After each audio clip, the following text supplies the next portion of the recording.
Naisip mo na ba kung bakit ang ibang tao ay tila nakakakuha ng yaman ng madali, habang ang iba ay patuloy na nag-struggle? Paano kung ang susi sa pagbukas ng kasaganaan ay kasing simple lang ng 3 clubs? Ang sinaunang lihim na ito, ipinasapasa mula sa mga naunang henerasyon, ay nakaugat sa mga mistikal na turo ng Feng Shui at pilosopiya ng Budismo. Ayon sa mga aral, ang paglalagay ng 3 clubs sa isang tiyak na lugar ay maaaring baguhin ang daloy ng enerhiya sa iyong buhay na nag-akit ng pera at kasaganaan na hindi mo pa naranasan. Ngayon, ibubunyag ko kung paano makakatulong ang makapangyarihang ritual na ito upang magdala ng hindi inaasahang kasaganaan sa iyong buhay. Handa ka na bang matutunan ang lihim na ito na magbabago ng iyong buhay? Sa buong kasaysayan, maraming mga ritual at lihim ang ipinasapasa mula sa isang henerasyon patungo sa susunod, bawat isa ay nagsasabing hawak nila ang susi sa kasaganaan at tagumpay. Sa mga ito, may isang sinaunang gawain na tahimik na napanatili ang halaga sa paglipas ng panahon na malalim ang ugat sa mga turo ng Feng Shui at pilosopiya ng Budismo. Sa parehong makapangyarihang tradisyong ito, pinaniniwalaan na ang enerhiya ang namamahala sa lahat ng aspeto ng buhay, kasama na ang kayamanan. Paano kung sasabihin ko sa iyo na ang isang bagay na kasing simple ng paglalagay ng 3 clubs sa isang tiyak na lugar ay maaaring ialin ang iyong enerhiya at buksan ang daloy ng kasaganaan sa iyong buhay? Ang ritual na ito, na nakatago ng mga siglo, ay tahimik na isinasagawa ng mga taong nakakaunawa sa malalim na koneksyon ng espiritualidad at kasaganaan. Ngayon, ibabahagi ko sa iyo ang lihim na ito na matagal nang itinatago, upang ikaw din ay makapagtap sa universal na enerhiya na nag-akit ng yaman at tagumpay. Simulan natin ang paglalakbay na ito ng magkasama. Pagset ng eksena. Isipin mong pumasok ka sa isang silid, kung saan ang hangin ay puno ng katahimikan at kapayapaan. Parang ang silid na ito ay nahaplos ng isang hindi nakikitang lakas, ngunit makapangyarihan. Isang lugar kung saan ang lahat ay nagkakasundo, ang iyong isipan, katawan, at kaluluwa. Ngayon, larawanin mo na ang universo ay nais makipag-ugnayan sa iyo, ginagabayan ka patungo sa isang kamanghamanghang bagay. Dito nagsisimula ang ritual. Ayon sa mga turo ng Feng Shui, ang enerhiya ay dumadaloy kung saan ito itinutok, at ang ating paligid ay may mahalagang papel sa paghubog ng ating kapalaran. Sa Budismo, pinaniniwalaan na sa pamamagitan ng pag-aalin natin sa tamang enerhiya, maaari nating harmonisahin ang ating landas at mag-anyaya ng kasaganaan. Hindi lang ito tungkol sa pisikal na paglalagay, ito ay tungkol sa espiritual na pagtune ng iyong sarili sa mga alon ng universo. Ang mga bagay na ilalagay mo sa espasyong ito ay may potensyal na buksan ang enerhiya na kinakailangan para sa malalaking pagbabago. At lahat ng ito ay nagsisimula sa isang simple, ngunit makapangyarihang hakbang, ang paglalagay ng 3 clubs sa isang lihim na lugar. Baka magmukhang simple, pero maniwala ka, ang mga resulta nito ay maaaring magbago ng iyong buhay. Ang kahulugan ng clubs. Siguro ay nagtataka ka, bakit clubs? Ano nga ba ang meron sa maliit at simpleng pampalasa na ito na may ganitong kapangyarihan? Sa parehong Feng Shui at mga turo ng Budismo, ang clubs ay hindi lang isang mabangong halamang ginagamit sa pagluluto, ang mga ito ay itinuturing na makapangyarihang simbolo ng kasaganaan, proteksyon, at espiritual na paggising. Sa Feng Shui, bawat elemento at bagay ay may sariling enerhiya, at ang clubs ay pinaniniwalaang nag-akit ng yaman at nag-aalis ng negatibong enerhiya. Isa itong kasangkapan upang baguhin ang daloy ng Chai, ang vital na enerhiya na dumadaloy sa lahat ng bagay. Kapag nailagay ng tama, sinasabi na ang clubs ay nagdadala ng balanse at nag-aanyaya ng kasaganaan sa iyong buhay. Ang mga turo ng Budismo ay nagsasabi rin na ang clubs ay simbolo ng espiritual na paglilinis at pag-akit ng mga positibong puwersa. Ayon sa mga sinaunang praktis, ang clubs ay tumutulong upang linisin ang isipan, magdulot ng tahimik na atmosfera, at mag-akit ng tagumpay sa pamamagitan ng pag-harmonize ng mga elemento sa iyong paligid. Ang amoy ng clubs ay sinasabing naglilinis ng hangin, pisikal at espiritual, at nag-aanyaya ng sariwa at bagong enerhiya na kaalin sa daloy ng yaman. Kaya naman, ang clubs ay hindi lang ginagamit para sa kanilang amoy, kundi para sa kanilang kakayahang mag-harmonize at mag-balance ng mga enerhiya sa paligid natin. Sa susunod na bahagi ng kwentong ito, ipapakita ko sa iyo kung paano ang paglalagay ng 3 clubs sa isang tiyak na lugar ay makakapagbukas ng daloy ng enerhiya na kailangan para sa pinansyal na kasaganaan. Isa itong simpleng hakbang pero may malalim na epekto. Ang lihim na ritual. Ngayon na nauunawaan mo na ang kapangyarihan ng clubs, ibubunyag na natin ang lihim na ritual. Simple lang ito, ngunit napaka-epektibo kung gagawin ng may tamang layunin. Ang unang hakbang ay hanapin ang perpektong lugar sa iyong bahay. Mahalagang hakbang ito dahil ang enerhiya ng iyong paligid ay may malaki at direktang epekto sa magiging kinalabasan. Sa Feng Shui, inirekomenda na ilagay ang mga bagay sa wealth corner, ang pinakakaliwang sulok ng iyong bahay o silid, dahil dito ang pinakamatinding daloy ng enerhiya ng pera. Ngunit kung hindi mo alam kung nasaan ito, maaari mo ring ilagay ang clubs sa anumang lugar kung saan nararamdaman mo ang katahimikan o kung saan ka madalas magtagal. Ang mahalaga ay ito'y isang espasyo kung saan nararamdaman mong konektado ka. Sunod, kunin ang 3 clubs, bawat isa ay kumakatawan sa isang iba't ibang aspeto ng kasaganaan, yaman pinansyal, espiritual na kasaganaan, at emosyonal na kagalingan. Dapat ilagay ang mga clubs ng maingat, na may malinaw na layunin sa bawat isa. Habang inilalagay mo ang mga ito, mag-isip tungkol sa mga bagay na nais mong akitin. Para sa unang club, mag-focus sa yaman at mga pagkakataon sa pinansyal na aspeto na nais mong pumasok sa iyong buhay. Para sa ikalawa, mag-isip ng espiritual na kasaganaan, kapayapaan, gabay, at kaliwanagan. At para sa ikatlong club, mag-reflect sa emosyonal na kasaganaan, harmonya, kagalakan, at balance. Habang inilalagay ang clubs, magdasal ng tahimik o mag-recite ng mantra na nakakabit sa iyong puso. Isang simpleng pahayag tulad ng, tinatanggap ko ang kasaganaan at yaman sa aking buhay ay sapat na.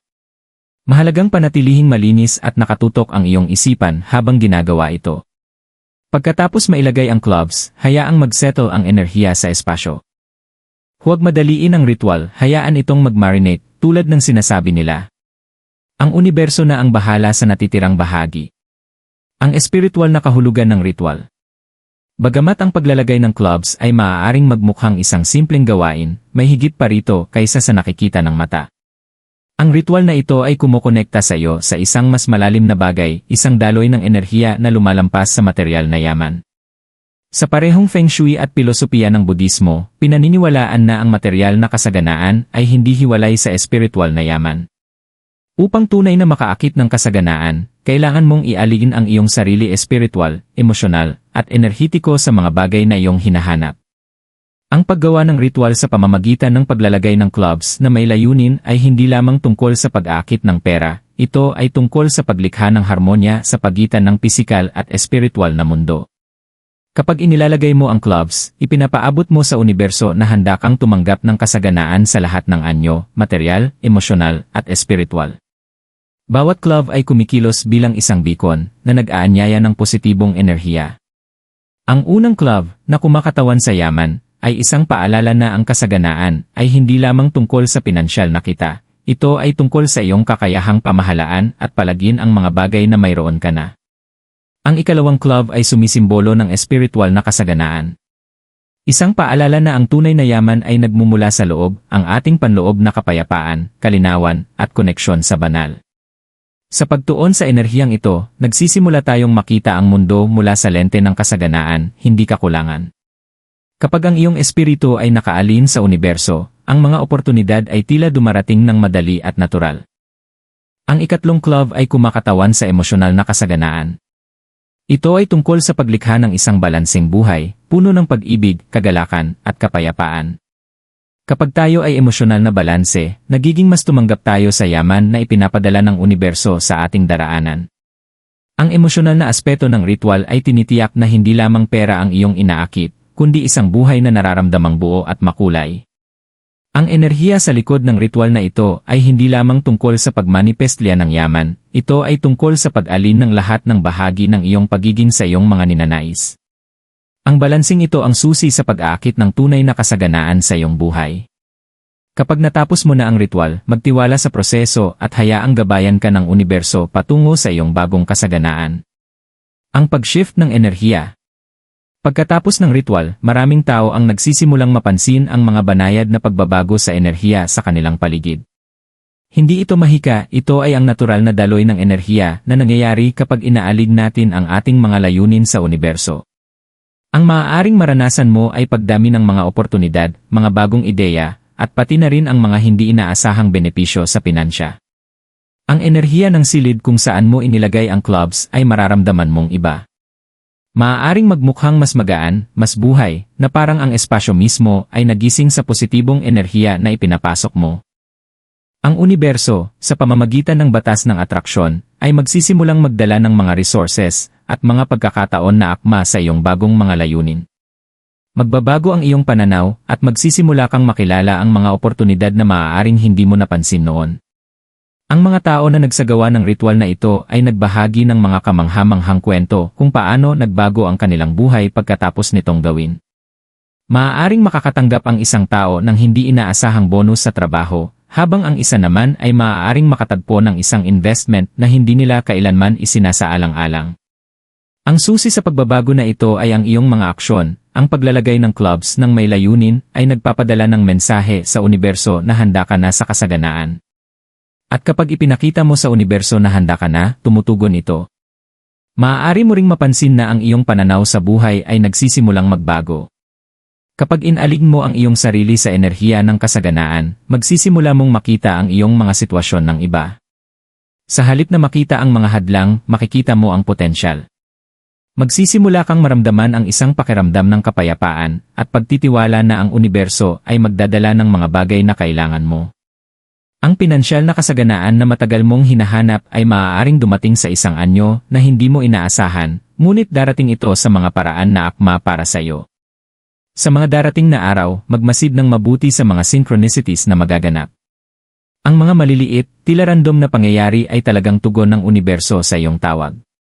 Ang iyong buhay ay magsisimulang mag-alin sa iyong mga ninanais, at malapit na, ang yaman na matagal mong hinahanap ay magsisimulang dumaloy sa iyong buhay. Mga kwento ng tunay na buhay. Isa sa mga pinakamakapangyarihang aspeto ng ritual na ito ay ang epekto nito sa tunay na buhay ng mga naniniwala sa kapangyarihan nito. Ang mga tao na nagsagawa ng sinaunang ritual na ito ng buong pananampalataya sa mga turo nito ay madalas magbahagi ng mga kwento ng kanilang mga hindi inaasahang pagpapala at biglaang yaman. Hindi lang ito mga kwento, ito ay mga patotoo kung paano tumutugon ang universo kapag ang iyong enerhiya ay nakaalin sa iyong mga ninanais. Halimbawa, si Maria, isang babae na matagal nang nahihirapan sa pinansya. Gaano man siya kahirap magtrabaho, tila palaging kulang. Isang araw, nahanap niya ang simpleng ritual ng paglalagay ng 3 clubs sa wealth corner ng kanyang sala, at may pag-asa sa puso, nagdesisyon siyang subukan ito. Pagkalipas ng 1 linggo, nakatanggap si Maria ng isang hindi inaasahang job offer na may sahod na mas mataas pa sa kanyang inaasahan. Hindi lamang siya nakaranas ng agarang pagtaas sa pinansyal, ngunit nagsimula rin niyang mapansin ang mga bagong oportunidad para sa paglago at pagpapalawak sa kanyang buhay. Mayroon din si Joseph, isang negosyante na umabot na sa punto ng pagka-stuck. Ang kanyang kumpanya ay nahihirapan, at pakiramdam niya kahit anong subukan niya, walang nangyayari. Matapos matutunan ang tungkol sa ritual ng clubs, isinagawa ito ni Joseph ng may sinseridad at pananampalataya. Ilang araw lang ang nakalipas, nakatanggap siya ng isang business proposal na ganap na nagbago ang kapalaran ng kanyang kumpanya. Hindi lang ang deal mismo, ang pagbabago ng enerhiya sa loob niya ang nagbigay ng malaking epekto. Nagsimula niyang makita ang mga bagong posibilidad at tumaas ang kanyang kumpiyansa. Ang mga kwentong ito ay hindi isolado. Muling-muling, ang mga tao na nagsasagawa ng ritual na ito ng may layunin at malilinaw na isipan ay nag-uulat ng kamangha-manghang pagbabago. Ang yaman, mga oportunidad at tagumpay ay nagsisimulang dumaloy sa kanilang buhay sa mga hindi inaasahang paraan. At ang pinakamagandang bahagi, lahat sila ay nagsasabi ng parehong bagay, ang pagbabago ng enerhiya ang nagdala ng tunay na pagkakaiba. Ang perspektiba ng Budismo sa yaman at kasaganaan. Sa mga turo ng Budismo, ang yaman at kasaganaan ay kadalasang nauunawaan bilang simpleng materyal na kita. Ngunit ang tunay na kasaganaan ay lumalampas sa pera, ito ay tungkol sa harmonya, balanse, at espiritual na paglago. Itinuturo ng Budismo na ang kasaganaan sa lahat ng anyo, pinansyal, emosyonal, at espiritual ay lumalabas kapag tayo ay nag-aalin sa natural na daloy ng universo. Ang pinakapuso ng paniniwalang ito ay nasa pag-unawa sa karma at ang batas ng sanhi at epekto. Ang bawat bagay na ginagawa mo, bawat layunin na itinatakda mo, ay lumilikha ng ripple effect sa universo. Kapag isinagawa mo ang ritual na ito, hindi lang ikaw humihiling ng yaman, inialin mo ang iyong isipan, katawan, at espiritu sa universal na daloy ng kasaganaan. Nagpapadala ka ng positibong enerhiya, at ang enerhiyang iyon ay babalik sa iyo sa anyo ng kasaganaan. Binibigyan din ng diin ng Budismo ang pagiging mahinahon at may layunin. Ang susi sa pag-aakit ng yaman, ayon sa pilosopiya ng Budismo, ay hindi lamang ang paglalagay ng mga bagay sa tamang lugar, kundi ang paggawa nito ng may maingat na puso. Habang inilalagay ang clubs, magtuon ng pansin sa iyong mga layunin. Ramdamin ang enerhiya ng iyong mga ninanais na kaalin sa universo, at malaman na ang iyong mga aksyon ay isang salamin ng mas malalim na espiritual na gawain na nagaganap sa loob mo. Dito matatagpuan ang tunay na kapangyarihan ng ritual ng clubs, hindi ito tungkol sa clubs mismo, kundi ang iyong espiritual na pag-alin sa enerhiya ng universo. Ayon sa Budismo, ang yaman ay hindi lamang tungkol sa pinansyal na kita. Ito ay tungkol sa pakiramdam ng pagiging buo sa bawat aspeto ng iyong buhay. Kapag na-harmonize mo ang iyong sarili sa enerhiya sa paligid mo, ang tunay na kasaganaan ay dumadaloy ng natural sa iyong buhay. Ngayon na natutunan mo na ang lihim na ritual at ang espiritual na kahalagahan nito, ang susunod na hakbang ay ilagay ang makapangyarihang gawaing ito sa aksyon. Ang universo ay palaging handang magbigay suporta sa mga taong nakaalin sa kanyang enerhiya. At ngayon, ikaw na ang may pagkakataon na imbitahan ang kasaganaan sa iyong buhay. Tandaan, ang ritual mismo ay hindi lang tungkol sa paglalagay ng 3 clubs sa isang sulok, ito ay tungkol sa enerhiya at layunin na inilalagay mo sa practice. Ang clubs ay nagsisilbing makapangyarihang simbolo, ngunit ang iyong paniniwala, tiwala, at focus ang tunay na nag-a-activate ng daloy ng kasaganaan. Maglaan ng sandali upang hanapin ang iyong sariling espasyo, ang lugar kung saan ikaw ay pinakakonektado. Maaaring ito ay ang iyong sala, kwarto, o kahit ang iyong opisina. Linisin ang espasyo, i-center ang iyong isipan, at pagkatapos, nang may nakatutok na puso, ilagay ang mga clubs. I-visualize ang iyong mga layunin, kung ito man ay tagumpay sa pinansya, emosyonal na kapayapaan, o espiritual na kaliwanagan, at hayaan ang iyong mga layunin ang maggabay sa ritual. Habang isinasagawa mo ang simpleng ngunit nakapagpapabago na hakbang na ito, malaman mong inialin mo ang iyong sarili sa abundant na enerhiya ng universo. Magtiwala na ang mga hakbang na iyong isinagawa ay magiging ganap. Ang universo, sa kanyang walang katapusang karunungan, ay magsisimula ng maggabay sa iyo patungo sa mga oportunidad at karanasan na magdadala ng iyong mga ninanais sa realidad. Kaya, handa ka na bang gawin ang unang hakbang patungo sa yaman at kasaganaan na nararapat sa iyo? Ilagay ang mga clubs ng may layunin, magtiwala sa proseso, at buksan ang iyong sarili sa mga himala na naghihintay. Ang ritual na ito ay ang iyong susi upang buksan ang isang buhay ng kasaganaan, huwag maghintay pa ng isang sandali upang magsimula. Ang universo ay handa ng magbigay, at ang kailangan lang nito ay ang iyong pangako sa makapangyarihan, sinaunang practice na ito.